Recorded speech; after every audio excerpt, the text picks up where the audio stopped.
Tasmad bhavantam anavadyam anantaparam sarvagyamishwaram akunta vikunta dishnyam nirvinnadir ahamuhe vrajanavitaptaha Narayanam narasakam sharanam prapadhye.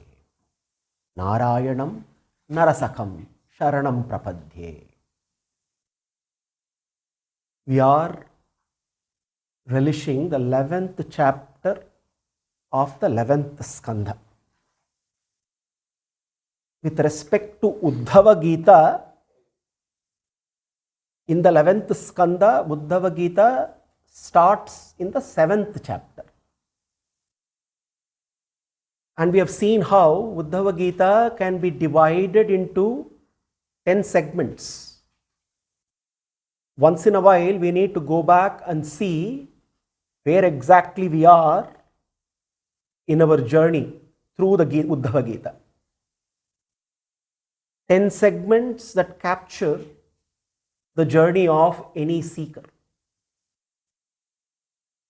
And we saw how Uddhava Gita begins with the longing in Uddhava's heart being stirred. This is the beginning of any spiritual journey. The first segment, therefore, is a segment where the seeker's longing, the deep longing in the seeker's heart is stirred, longing for Krishna. And we also saw how every segment of the Uddhava Gita, which covers the journey of the seeker, also covers refinement of one particular aspect of the seeker. Or rather, should I say, one particular primary aspect. Obviously, as we embark on this spiritual journey, as we go through this segment by segment, there is holistic refinement happening all through. But the beauty of Uddhava Gita is every segment focuses on a primary aspect being refined. So the very first segment, chapter 7, covers the refinement of heart. And then we looked at chapters 8 and 9. And that segment is about the discipline of detachment. Krishna begins with sannyasa. Krishna ends with sannyasa in the Bhagavad Gita, but he begins with sannyasa in the Uddhava Gita. Because the mission that is given to Arjuna is so very different to the mission that Uddhava is being given. So chapters 9 and 10, so chapters 8 and 9 cover the segment where the discipline of detachment is explained. And what is that aspect which gets refined in the segment? The senses. The senses get refined throughout. And then chapters 10 and 11 covers the segment where Krishna talks about the path of offering. We must first understand what is to be offered to Krishna, what all can be offered. And here, the aspect that is refined is our actions, our deeds. How do we purify our actions? How do we consecrate our deeds? It does not matter what kind of actions we do. All of us are engaged in various kinds of professional duties. What matters is not the type of action. What matters is how we consecrate every action. Every action, howsoever trivial, can be consecrated. So therefore, chapters 10 and 11, Krishna covers refinement of our deeds, our actions. And particularly in the 11th chapter, which we have been relishing, Krishna takes up the profound philosophy of the conditioned state of all the individual souls. The state of a Baddha Jiva. What samsara actually means. And the travails of every Atman that is bound, that is shackled to samsara. And we also saw how Bhagavan as Paramatma is also a co-traveler in the samsaric journey. We also saw the beautiful metaphor that Mundaka Upanishad uses, which Krishna refers to here. The metaphor of two birds perched on the branch of a tree. And then we saw in the 11th chapter, Krishna talking about how one can transcend the gunas. Because the very cause, the root cause for samsara is the association with Prakriti made of gunas. Karanam gunasangosya. The gunasanga is the real karana for samsara. And therefore, as a natural progression, Krishna talks about liberation, moksha requires transcending the three gunas. And in that process, we saw how Krishna once again explains, like how he did in the 14th chapter of the Gita, the qualities of a gunatita, the one who transcends the three gunas. Now we come to the concluding part of the 11th chapter. Now from the heights of philosophy, Krishna, luckily for us now, comes down to practical devotion. So this concluding part of 11th chapter is very light, very interesting, very practical, almost no philosophy. It is totally a set of practical instructions that Krishna gives us. And how does he get to this concluding portion? Because when Krishna ended his exposition on the Gunatita, he also makes it a point that ultimately transcending gunas is only possible when the Jivatma partners with the Paramatma. And therefore, bhakti to Bhagavan becomes essential for overcoming the forces of all the three gunas. So that brings Uddhava to a point where Uddhava asks a very beautiful question. Uddhava Vacha Sadhustavottama Shloka Matah Kidrig Vidah Prabho Bhaktistvai Upapajyeta Kidrisi Sabdiradrita Etanme Purushadhyaksha Lokadhyaksha Jagat Prabho Pranataya Anuraktaya Prapannaya Chakatyatam. Uddhava, as we have seen, he uses the choicest of adjectives for Krishna. Because Uddhava, compared to Arjuna, is from in terms of his bhakti to Krishna, is on a different pedestal. So therefore, in this conversation, we always get to see, enjoy Uddhava addressing Krishna. He says, hey, Uttama Shloka. Kunti Devi also addresses Krishna as Uttama Shloka. Uttama Shloka, he is the one. Vedaischa sarvair ahameva vedya, Krishna says. Uttama Shloka is the Uttama, the supreme hymns of our Shastras are meant to only glorify, celebrate his glories. Therefore, he is Uttama Shloka. He says, hey, Uttama Shloka, Idrig Vidaha. What is the type of person you consider to be your bhakta? Because Krishna talked about doing bhakti. So now Uddha Matah Kidrik Vida Prabho Bhaktistvai Upayujyeta. He wants to know what are the qualities of a bhakta. Hey Krishna, I would like to know the type of a person you consider to be a true bhakta. We see similar kind of a discussion also in the Gita. In the 12th chapter Bhakti Yoga, Krishna talks about who is dear to me. And in that process, he ends up explaining the qualities of a bhakta. Idrishi sadbhir adrita. Not only that, now on top of wanting to know the qualities of a bhakta, Uddhava also wants to know what type of kainkariya, what type of bhakti, what type of devotional service do great devotees do to you, hey Krishna? Essentially, this is meant for us. The significance of Uddhava's question is, how do I know a bhakta? What are his qualities? And secondly, when I say I have to do bhakti to Bhagavan, what are the various devotional activities that needs to be carried out? And he says, Etanme Purushadhyaksha, he Purushadhyaksha, he Lokadhyaksha, he Jagat Prabho. He says, Pranataya, I surrender to you, Anuraktaya. You know that I love you alone.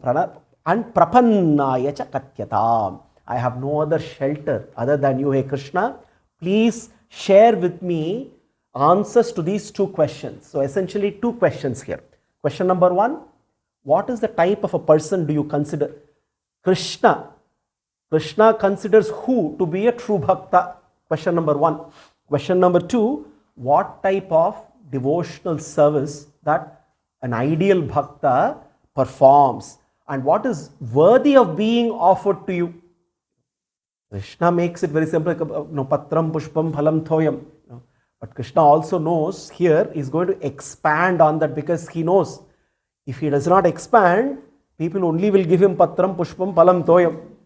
So what he summarized, he gave it as a very simple formula in the Gita.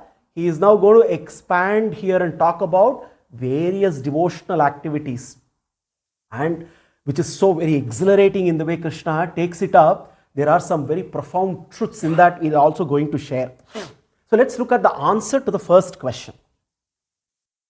What are the qualities of the Supreme Bhakta according to Krishna? Kripalur akritadroha titikshu sarvadehinam satyasaro anavadyatma samassarvopakarakaha kamerahata dirdhantaha mrudushuchir akinchanaha aniho mitabhukshantaha siromacharano munihi apramatto khabhiratma dritiman jita sakshadgunaha amani manadah kalyo maitraha karunikaiha kavihi ajñayivam gunan doshan mayadishtan apiswakan dharman santyajayas sarvan mam bhajeta sasattama. 28 qualities. Beautifully he lists. Now, we thought Krishna is going to give possibly 4 or 5 and maybe we can attempt, maybe a couple of them. But he goes into a list of 28. But what is the beauty here is, if you look at the way Krishna structures the qualities of a bhakta, he is actually not listing 28 qualities. He is essentially talking about bhakti, and bhakta is one who is the embodiment of bhakti. And the way these 28 qualities are structured presents us bhakti in a very beautiful way. Visualize 3 concentric circles with a core right at the center. No, the way Krishna goes through these 4 shlokas 29 to 32, is very beautifully structured. There is an outer circle, there is a middle circle, and there is an inner circle. And then right at the center is the core of bhakti. Now, when we look at the qualities, the very embodiment of this is the bhakta. Now, what is it right at the core? The right at the core is, we can consider as the Garbagriha of Devotion. That's the very crux. The outer circle is what bhakti smells like. The fragrance of bhakti. When we look at a bhakta, we can smell a bhakta. There is a fragrance. It's like a flower of devotion. When it kind of opens up, it spreads nice fragrance all around. So the outer circle of qualities that Krishna talks about essentially is the outer circle, the fragrance of a bhakta. Then you have the middle circle. Here Krishna shifts from outer behavior to inner engineering. Here it is about the mind which is tuned to Krishna frequency. A mind which is constantly tuned to the frequency called Krishna. That's the middle circle. And then you have the inner circle. This is the buddhi which is soaked in Krishna prema. And then right at the center is the core, the crux, which is like the temple, the altar, the Garbagriha of Krishna, Trishna, the devotion there. So the 28 qualities plus the 29, which is the crux, summarizing and taking us to the crux, is like a progression. We can actually see these as 3 circles, and through these we can understand not just bhakti, the embodiment of bhakti being a bhakta. So let's look at each of these circles. Circle 1, which is shloka number 29. Kripalur akarattadrohaha titikshu sarvadehinam satyasaro anavadyatma samaha sarvopakarakaha. These are all very seemingly simple qualities. But when we start looking at how to practice them, that's where the challenge comes. The first ring, this is the outer ring. Now visualize the concentric rings. The outer ring, the qualities now, there are 8 qualities Krishna has listed here, which constitute the outer ring. This is the quality which the world sees. How do I recognize a bhakta? I recognize a bhakta by the qualities that I can easily see, which is outer behavior of the bhakta.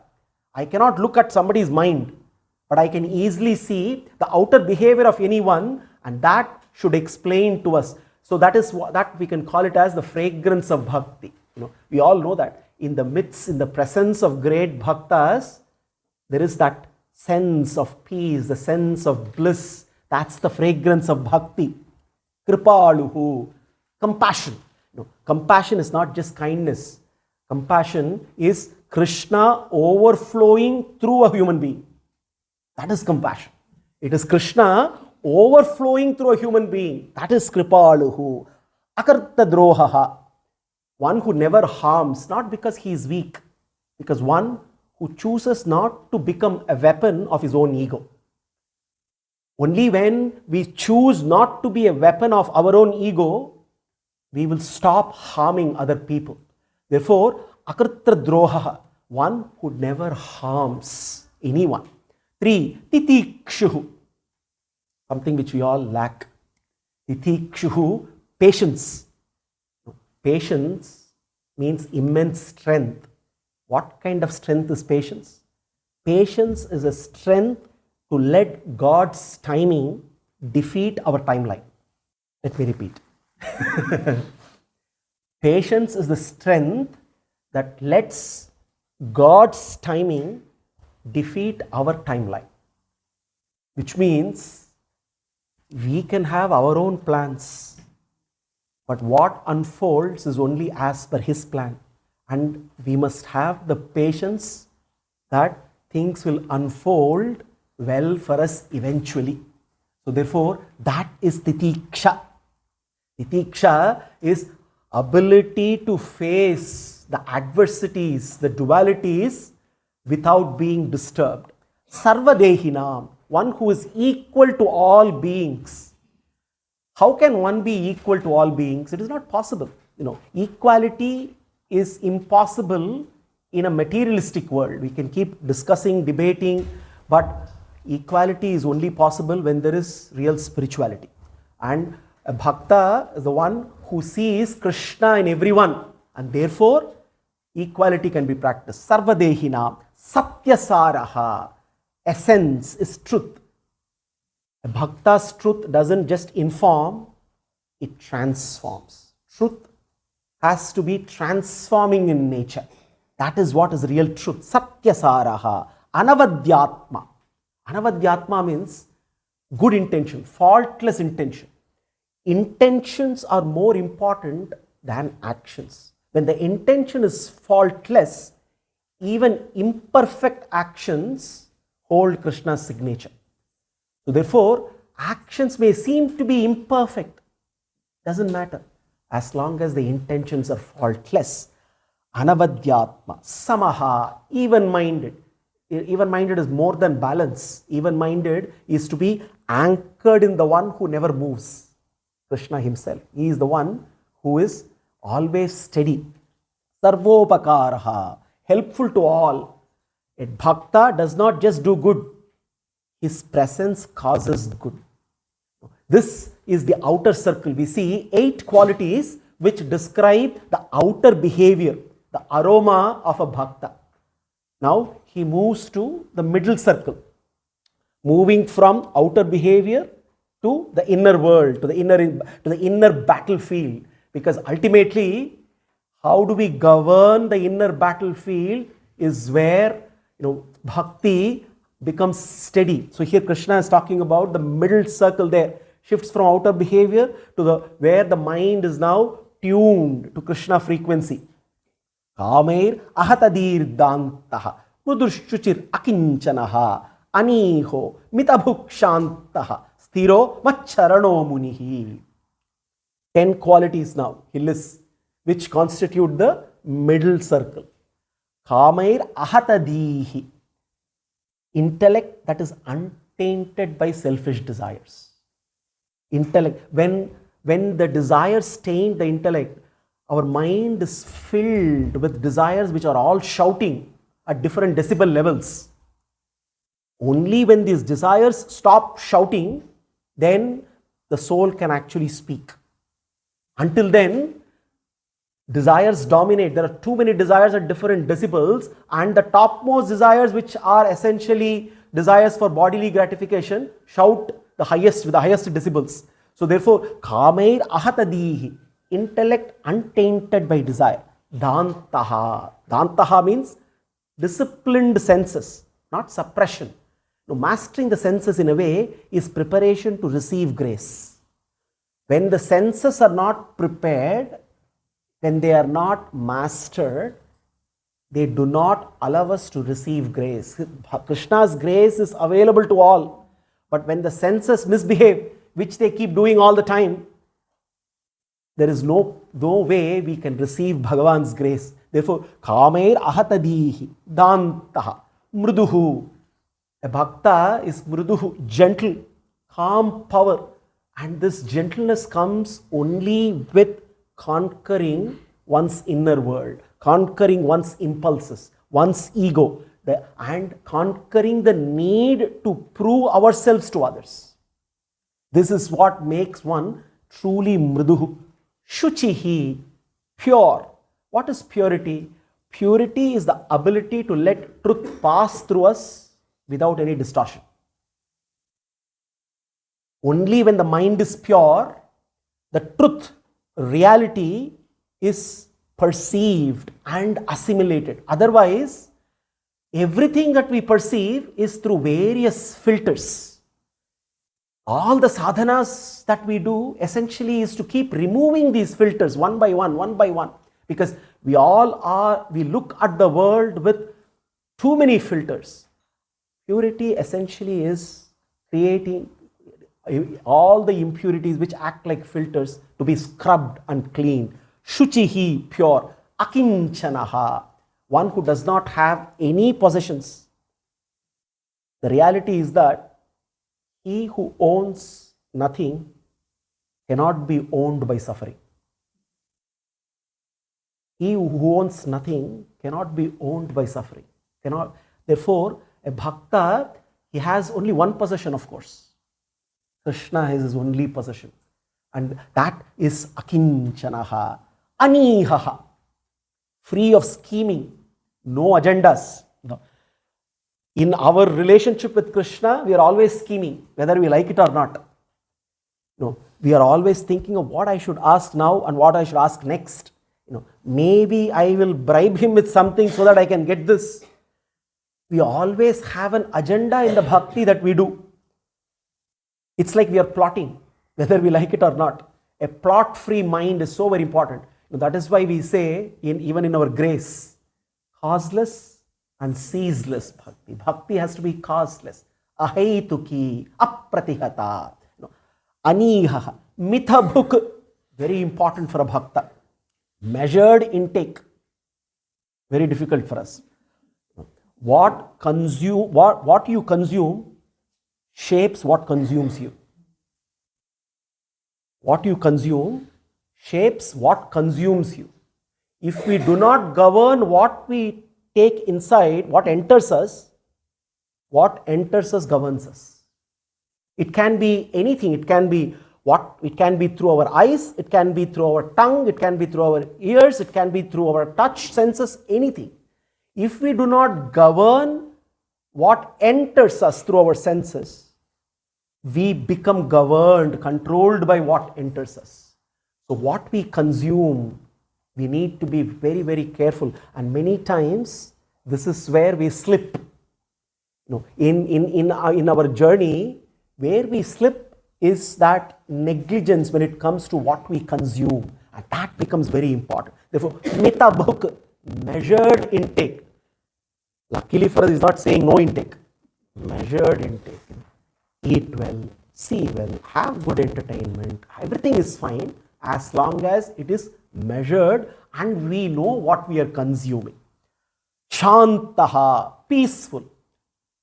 Peace is the sound of the Atman, and that can be heard when the ego stops making all the noises. Shantaha is one when you keep the ego aside completely. Sthiraha, and when that can happen? Steady. Steadiness is when our love for Krishna is unshakable. When it stops fluctuating. Normally, our love for Krishna is possibly the most that fluctuates. Today we love him so much. Not today. Now, 1 hour after, he may not be in our top 10. Ups and downs, sine curve, right? It's going up and down, up and down. The thing that fluctuates the most is our love for Krishna. Here he says, Sthiraha, therefore, when we say steady, what is steadiness for a bhakta? Simple. Unshakable love for Krishna, which never fluctuates. Macharanaha, refuge in me. Essentially, Krishna becomes both our direction and our destination. Kameir ahatadir dantaha, mrudushruchir akinchanaha, anihaha, mitabhukshantaha, siromicharano munihi. Now this is the middle circle. So we covered the outer circle, which is the outer behavior. Then going to the middle circle, which looks at the mind which is tuned to Krishna. And then circle 3, which is the inner circle. This circle, Krishna again gives 10 qualities. Now we have seen 8 plus 10 plus 10 more. These 10 more talk about an ignited intellect. Ignited with what? Intellect ignited with Krishna Prema. And ignited which is soaked in Krishna Prema. This is buddhi that has tasted immortality. When intelligence tastes immortality, all of a sudden, all of us have that experience. That experience which we long for to repeat again and again and again. Once we taste that, once we taste Krishna, we only want more of that. So this is that ignited intelligence, which is the inner circle. Apramatto ghabhiratma dritiman jitashadgunaha amani manadah kalyaha maitraha karunikaha. Maitraha karunikaha kavihi, he says. 10 qualities again. Apramattaha, never careless. Carelessness from what point of view? Realizing that every moment is a moment for arrival of Krishna. And we must be prepared to receive him. Carelessness is not being prepared to receive Krishna every moment of our existence. He is there in every moment. So therefore, an apramattaha is never careless. Always receiving Krishna every moment, because every moment is where opportunity for us to stay that connected with him. So pramatta, apramatta. Pramatta means careless. When we are careless, we just waste time. Time is wasted in being disconnected from him.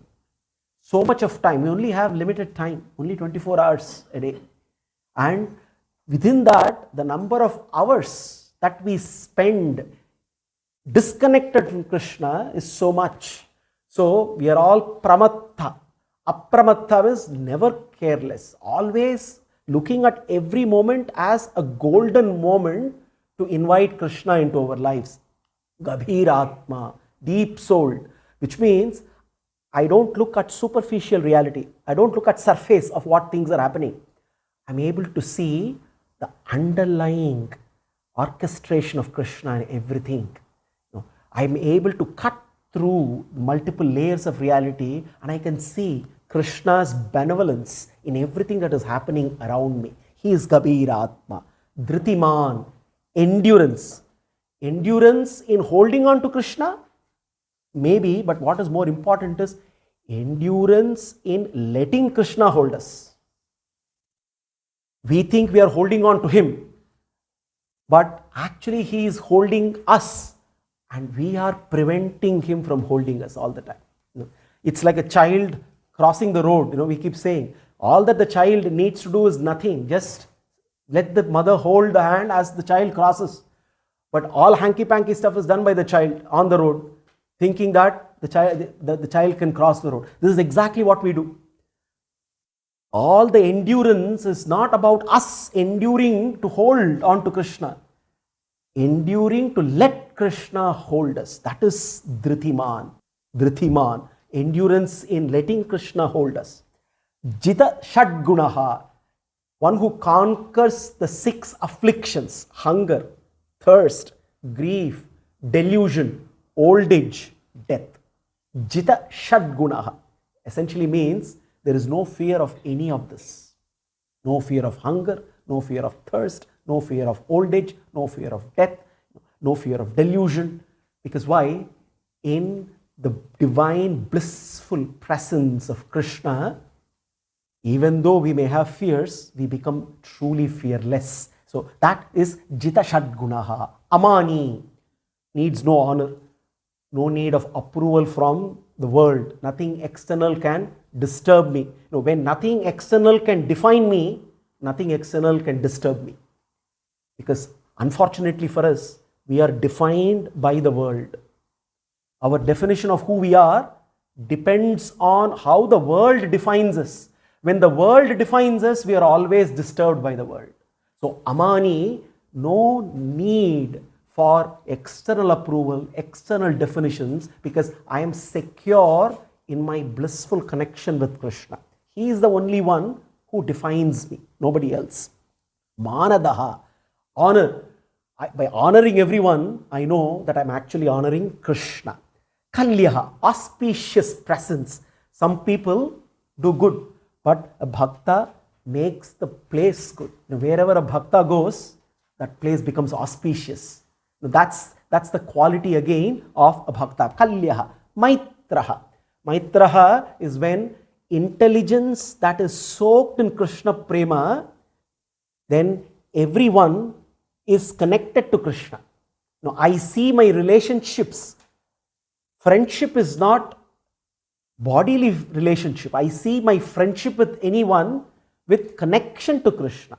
Because my intelligence now is soaked in Krishna prema. I love Krishna. So therefore, anyone connected to Krishna, I love them so very deeply.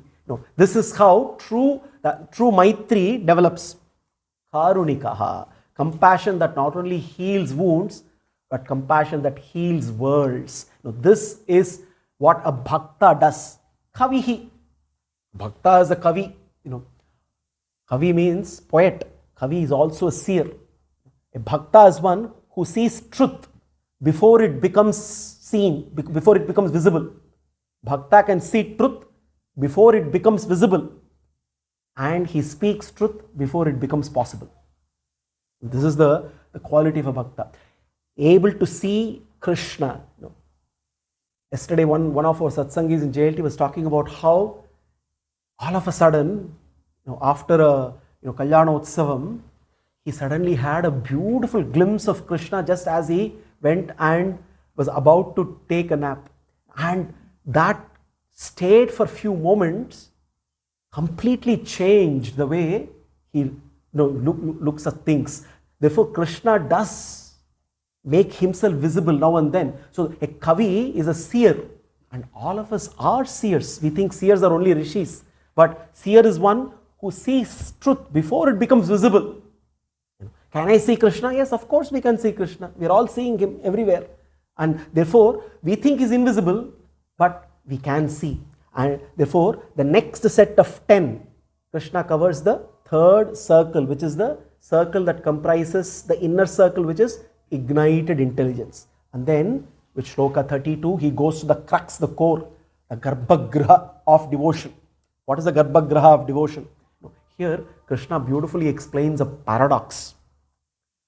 Ajnayevam gunan doshan mayadishtan apisvakan dharman santyajayas sarvan mam bhajeta satu sattamaha. He who understands all qualities, good and bad, ultimately being human means having manufacturing defects, unfortunately. So, acknowledging good qualities and bad qualities of nature, recognizing every duty that has been prescribed, that has been ordained, and then he who gives up everything to hold on only to Krishna. Mayadishtan apisvakan dharman santyajayas sarvan mam bhajeta satu sattama. Mam bhajeta, there is nothing else. Krishna says he is the highest among all beings. Who holds on to him? And the beauty here is Krishna is not talking about rejection of duties. He is not talking of rejection of dharma. What is the paradox here? By giving up all our dharmas, we become the embodiment of the highest dharma. What is our highest dharma? Our highest dharma is bhakti, loving Krishna. Savai pumsam parobhyakto paro bhakti radhokshaje ahaituki apratihata yatatma suprasidati. Shukacharya beautifully explains. Now that highest, how do I become embodiment of the highest dharma? Only when I give up every other dharma. This is where the paradox is. Giving up all my dharmas, I become the embodiment of the highest dharma, which means devotion becomes my very identity. That is my natural state. That's the reason why that crux is the Garbagriha.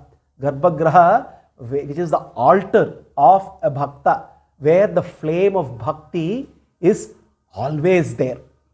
Now, thus we see 28 plus 1, 29 qualities, where by describing bhakti, he also describes the bhakta who is the embodiment of that bhakti. Now, Krishna goes on to answer the next question. What is the next question? How does a bhakta do bhakti? What are the various devotional activities? What kind of devotional service that ideally must be offered to Krishna? Now here 34, 35, 36, 37, 38, 39, 40, 41, 8 shlokas. Very simple, but the way Krishna puts that together is so very revealing. So very revealing. And when you look at these 8 shlokas, we can look at Bhagavad Aradhana as a journey. And we can look at Bhagavad Aradhana as 5 stages of 5 fires. Because why I call them fire? Because fire is purifying. Every stage of Bhagavad Aradhana purifies us. So therefore, a bhakta, what a bhakta has to do when we say devotional service is Aradhana. The only business for a bhakta is to do Aradhana of Bhagavan. Now, how can this Aradhana be conducted in one's life and living? And through these 8 shlokas, Krishna talks about 5 fires. For the sake of us remembering these 5 fires, I used 5 words starting with E. The first fire is encountering, the fire of recognition. The second fire, engaging, the fire of relationship. The third fire, enacting, the fire of alignment. The fourth fire, enshrining, the fire of consecration. The fifth fire, entrusting, the fire of surrender. So Bhagavad Aradhana can be looked at as 5. We can call it Panchagni Aradhana, 5 fires. And each fire, Krishna explains in terms of how that fire is kindled and one gets purified in the process of performing various devotional activities. This is one segment where Krishna busts a very big myth, very important. He shatters, he destroys one idea that Archa form is inferior to his Vaikuntha form. You always have this constant discussion. Why Archa form? Especially in Sanatana Dharma, what is the, because we do not have an understanding as to why we worship his Archa form. Here he shows Krishna that a material mind needs a material-like meeting point for contact with the divine. And this is where we see Archa is a bridge between Bhagavan, who is everywhere, and who is right here, right now. It's like saying, why do we need a fan in hot summer? There is breeze everywhere, but still we put the fan. The fan brings the breeze in such a way that we can experience and relish.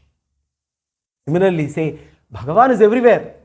So why do I need Archa Murti to worship? This is the bridge. Archa Murti is not an image.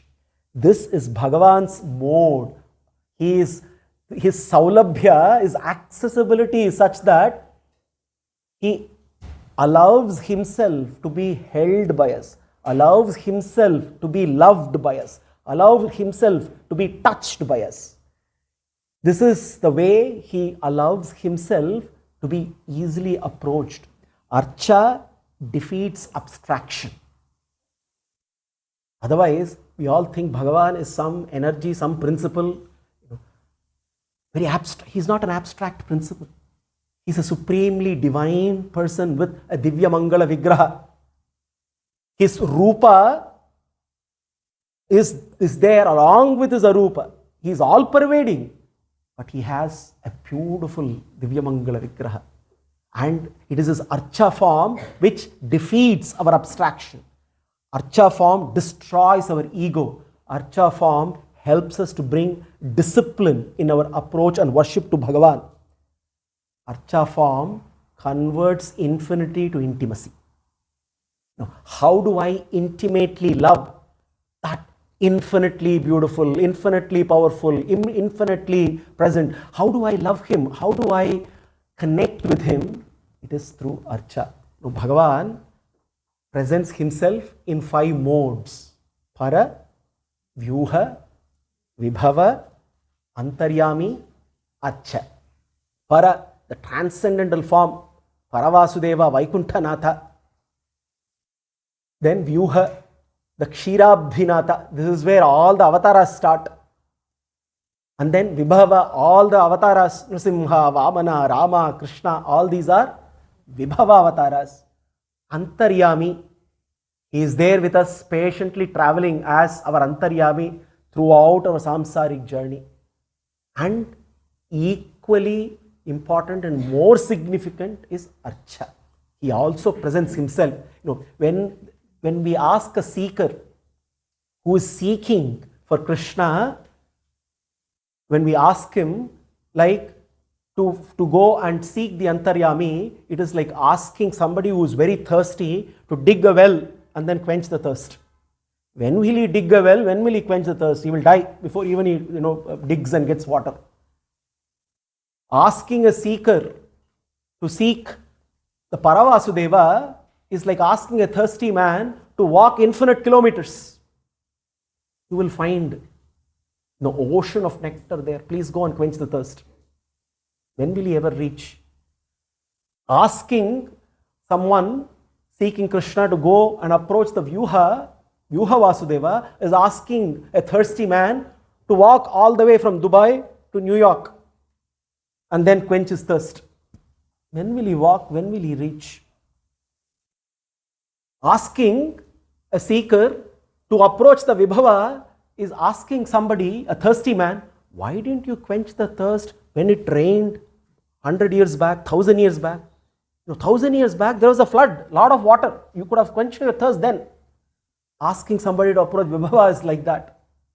Asking a seeker, guiding a seeker to the Archa form is like guiding a thirsty man to look at all the nice pure puddles of water that remain after it bountifully rained.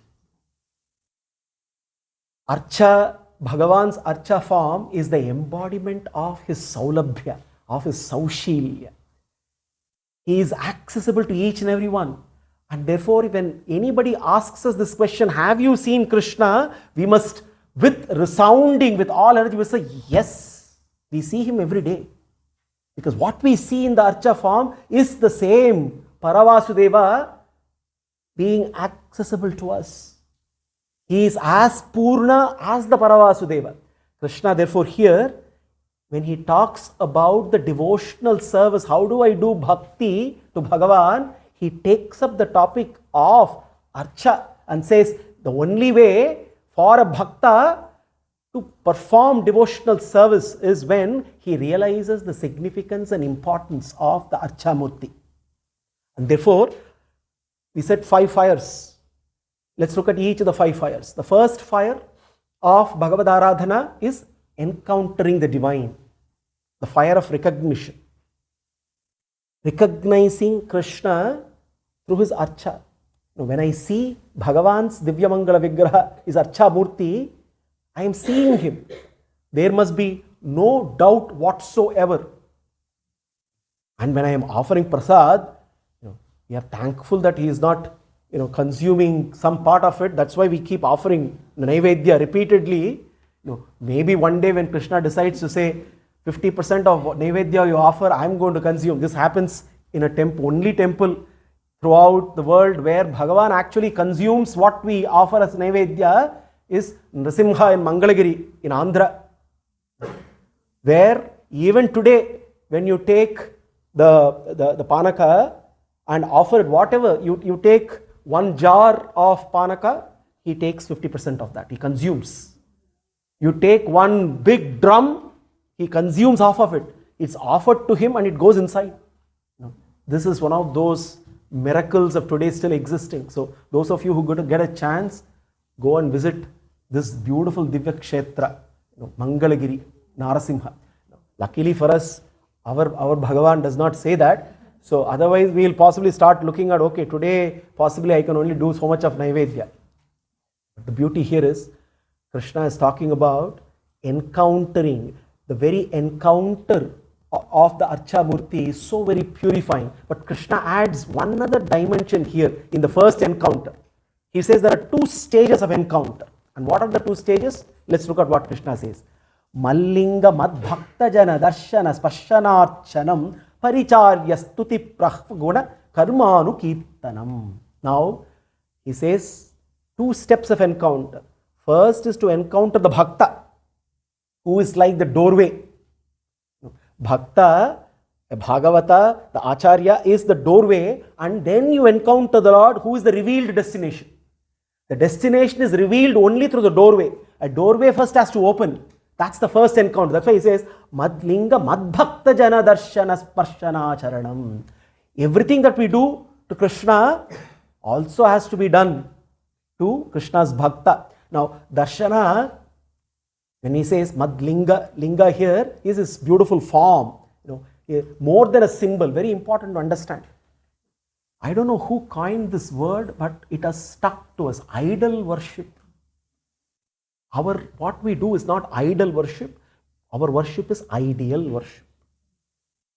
And therefore here, Mallinga Madbhakta Jana, both he is addressing Madbhakta Jana and also my form. How do we, so the first fire of encountering, recognizing what kind of devotional activities we can do, first is Darshana. That is first. Now, we all think Darshana means I am looking at Krishna. But we must recognize that Darshana actually means Krishna is looking at us.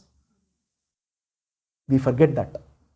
The moment we bring to our consciousness that Krishna is looking at us, many things change in our lives. Otherwise, we think we can get away with many things. No. We think Krishna will only look at us once in a while. No. Our darshana of Krishna may be sporadic, but his darshana of us is constant all the time. So therefore, darshana is both ways. Because let's remember, even when he is in Archa form, he is all reciprocating. We can have a conversation with him. Do not reduce Krishna's Archa Murti just as another image made of a metal or stone. Engage in a conversation. Connect with him. Shake him when needed. Talk to him and he will respond because he is all reciprocating. Darshana, Sparshana, touch him with reverence, hold on to his lotus feet. When you do Abhisheka to him, do not forget to gently touch, hold on to his feet. Touch all the Divyangas of Bhagavan. No, this is an opportunity. Even before we can go to Vaikuntha, Bhagavan gives us an opportunity for that Divya Sparshana of Bhagavan. How blessed we are. Every time we must feel that horripilations going all over our body for getting that opportunity to have the Divya Sparshana. To touch the Archa Murti is like getting to feel the compassion, embodiment of compassion. Because Bhagavan's Archa Murti is because of his compassion. Archanam, worship the Archa form. Archanam is essentially making himself fully accessible to us. And by doing Archanam, we are converting our attention into worship. Now, this is very important to realize. Archanam is where we actually are saying, my important resource that you have given me, hey Krishna, I am actually using it for you. Because one important resource which is possibly very scarce in today's digital world is our attention span. And whatever little attention span we have, the beauty of Archana is it expands our attention span. I think all of us would have experienced this. When we do, forget about Laksharchana, when we do, Ashtottara Archana, at least during that limited span of time, our attention is there.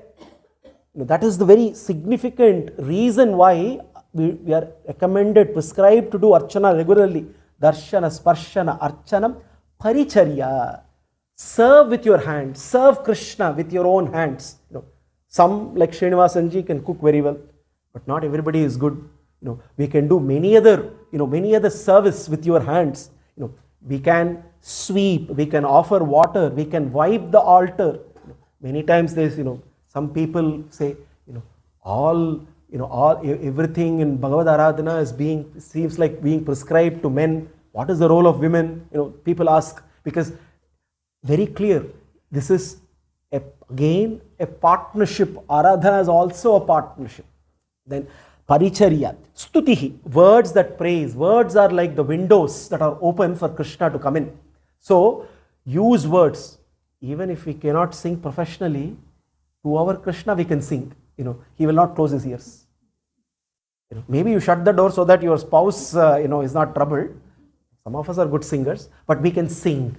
Sing aloud, chant aloud. That is why chanting has to be allowed. Don't murmur chanting. Of course, even if you murmur, Krishna will listen, but the words that come out becomes windows that open up for Krishna's presence. Stuti, that is why it's called Stuti, where we use our words as praise to him, praising him. And then Prahva, with humility, Guna Karma Anukirtanam. Keep rejoicing, Guna Anubhava. What essentially this first fire, we looked at the first fire of Aradhana, is even before our heart can hold Krishna, our hands, our eyes, our tongue and our ears must start serving him. Because straight away if we think our heart can hold him, not possible. So start using your hands, start using your eyes, start using your ears, start using your tongue to serve him. Slowly and steadily, the heart will also get prepared to hold Krishna. So the first fire of Aradhana is the fire of recognition, encountering Krishna. And how do we encounter Krishna? Through his Bhakta, who opens the door and reveals the destination. The second fire is the fire of relationship. Archa gives us the opportunity to establish that relationship with Bhagavan. Mat katha shavade shraddha, mat anudhyanam uddhava, sarva labhopaharanam dasyena atma nivedanam. Listening to his katha, by the mind gets soaked in nectar. This is how you kind of kindle that fire of relationship with Krishna. More of Krishna katha, more of soaking of the mind in his nectar, stronger becomes our relationship with Krishna. There is no substitute. Bhakti can only grow when we listen to Krishna katha more and more. Meditating on him, the mind becomes the altar for Krishna. Offering one's earnings, Mad Anudhyanam Uddhava. No. Mad Sarva Labhopaharanam. Sarva Labhopaharanam means all the labha, the prosperity that have, the only way it gets purified when it is in one way or the other offered in his service, in his kainkariya. Otherwise, the prosperity that we amass remains impure. Serving in dasya bhava, dasyenatma nivedanam. And with Archamurti, he can easily do dasya. Very simple to prostrate to his lotus feet. Dasya, offering the whole self, atma nivedanam, the final turning point. Where we realize bhakti matures when giving becomes natural and taking becomes unnatural.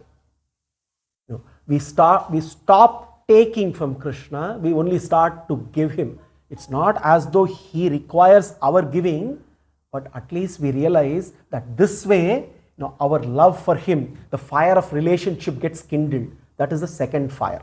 The third fire is the fire of alignment. This is enacting celebration. The third E, enacting celebration. How do we enact celebration? Again, Krishna reminds us, why do we celebrate festivals? Janmashtami, Ramanavami, Nrsimha Jayanti, Vamana Jayanti, Ekadashi. There are lots of auspicious days. But what do we do during those celebrations apart from 3 sweets, 6 sweets, 8 sweets, a sumptuous multi-course, dinner and good clothes, gold, all that is great. But what is the significance of all of them? He says, we have to, every bhakta, devotional service, enacting celebration. How do we do it? Mad janma karma kathanam mama parvanu modanam Gita tandavavaditra goshtibhir mat grahotsavam. Glorify his janma, his avatars, his activities every time. And in festivals, when festivals come, the only reason is to glorify his janma. Anumodanam, take great pleasure in singing. Tandava, dancing. All of us are meant to also dance. When it comes to dancing to Krishna's tunes, you don't need to be shy. Right? We can continue. Dancing to the world's tunes, we need to be careful. Gita Tandava Vaditra Goshtibir Mat Grahotsavam. Goshti. Go and celebrate together. As satsanga, do utsava, temple celebrations. And Yatra Bari Vidanam Cha. This is exactly the reason why we do regular yatras. Yatras are the only way where one of the most significant ways of offering devotional service. Constantly celebrate all the sacred places. Keep reminding yourself of the sacred land when he walked as Rama, when he walked as Krishna.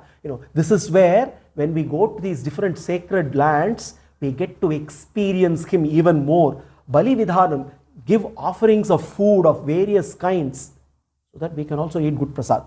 Sarvavarshika Parvasu, keep a calendar of all the right tithis, Ekadashi, keep a calendar so that we always observe all the vratas, Vaidiki, Tantriki, Diksha, both Vaidiki, Tantriki. Vaidiki as per the Vedas, Tantriki as per the Agamas like Pancharatra and so on. Madiya Vrata Dharanam, and Dharana, observe all vratas that are prescribed in the Shastras. So this is enacting celebration. Essentially, celebrate life. The fire of alignment. This fire is kindled. We stay aligned with Krishna. That is the reason why we have not one festival, two festival, not one good, throughout the year, something or the other is there so that we are constantly aligned with him. This is the fire of alignment. This is the third fire. Fourth fire, the fire of consecration, enshrining him in the world. This is Mamarcha Stapane Shraddha Swata Samhatya Chodyamaha Udyanopavahan Krida Pura Mandira Karmani Sammarjanopalebhyabhyam Sheka Mandala Vartanehi Graha Shushushanam Mahyam Dasavadyat Amayaya. Very clearly we see here, people who misspread information that temple worship is not ancient, in the Puranic days, Vedic days, nothing like that. Always, even during all the avatars, we see, the temples being constructed. Krishna is talking about temple building, gardens in the temples, tanks, ponds within the temples, cleaning, maintenance as a seva. creating gardens for him, cleaning the temple, sweeping, decorating, serving like a servant in his home. This is the highest form of Kaikarya. Krishna says, Dasavad yat amayaya. This is the fire of consecration. We are consecrating every piece of land by inviting Bhagavan to come and make it his home. That is the significance of all the temples that we have. Layer 5, entrusting everything. This is the fire of surrender. Amanitvam, adhambitvam must remind us of 13th chapter. Kritasya parikirtanam api deepavan loke me nopayunjan niveditam. Very beautiful shloka this is. This requires a little bit of reflection because we must look at it beyond the surface of what Krishna is saying. Of course, amanitvam, adhambitvam is very clear. Whatever devotional activities we do, we must do it with humility, without any pride, without any show off. Now he says, Kritasya parikirtanam api deepavalokam me. What is deepavalokam me? He says, never use my lamp, the lamp you light for me, for other purposes. And he says, Nopayunjan niveditam, never offer to me what has been offered to others. Two very important statement he makes. Let's look at exactly what Krishna means by this. This is the layer 5 of Bhagavad Aradhana, the fire of surrender. Never use api deepava lokam me, never use my lamp for other purposes. You must understand, obviously we will say, yes, when I light the lamp, obviously I light it for Krishna.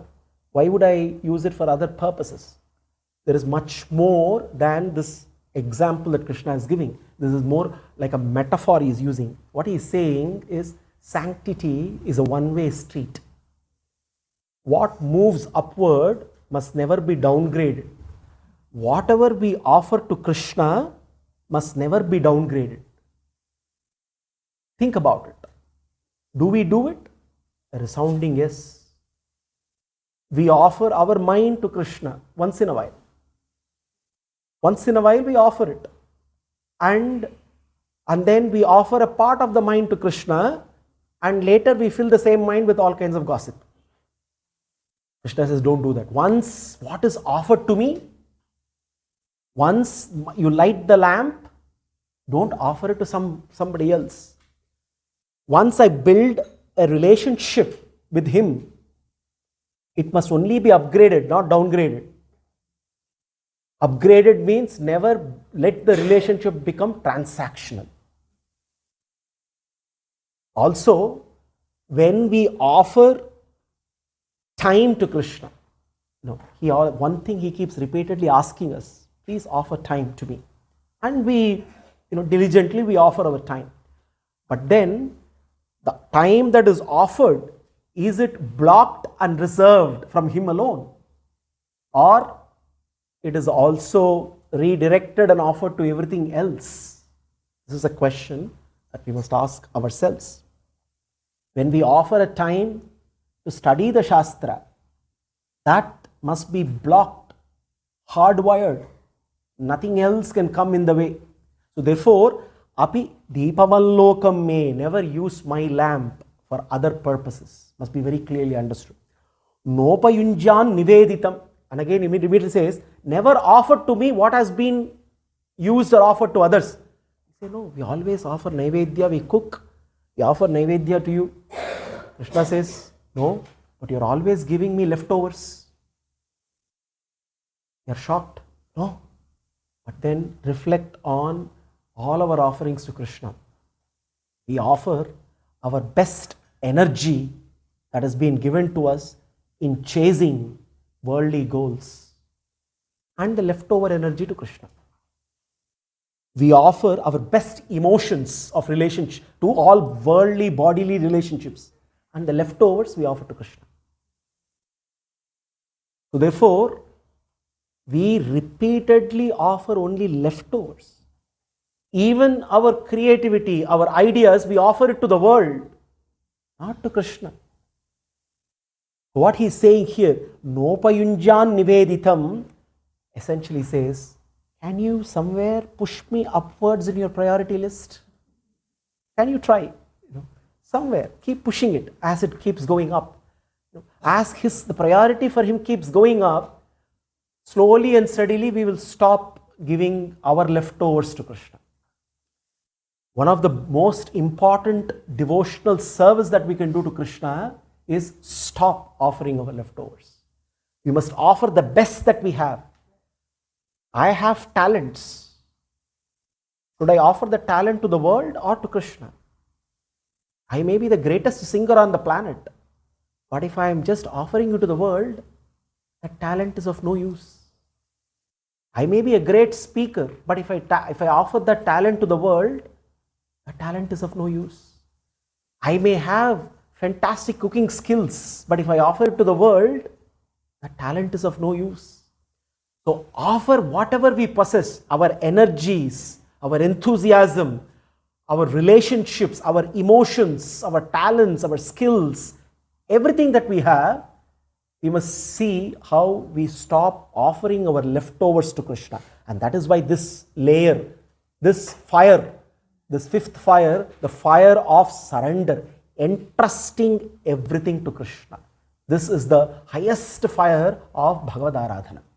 So therefore, Bhagavad Aradhana now we see is not just pertaining to doing archana, kirtana and all kinds of the activities that we do. It encompasses our very life and our living. And Krishna saying, yad yad concludes this and he says, yad yad ishtamam loke yachati priyamatmanaha tat tan nivedayen mahyam tad anantyaka kalpate. He says, whatever is more, this is a big ask from Krishna. But then Krishna takes up the courage, musters the courage to ask us this. Because now that we have gone through all the fires, this is the ultimate step he is asking us. He says, yad yad ishtatamam loke yachati priyamatmanah.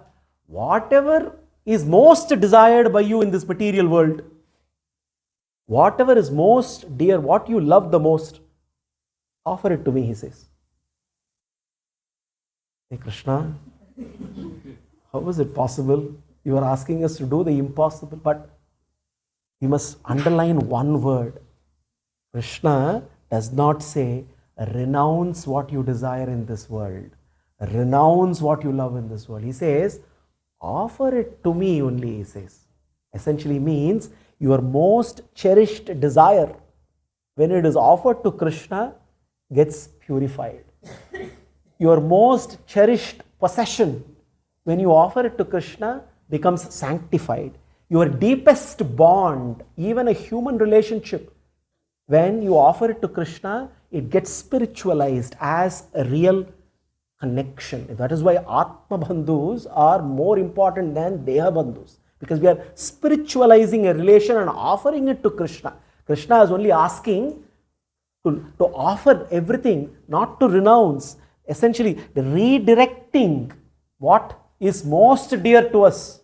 Only redirecting. If Laddu is most dear to me, redirect and offer it and have it as prasad. As simple as that. Essentially, what Krishna is saying is, give me the best of you. You give me the best of you, because then I will make you better than the best.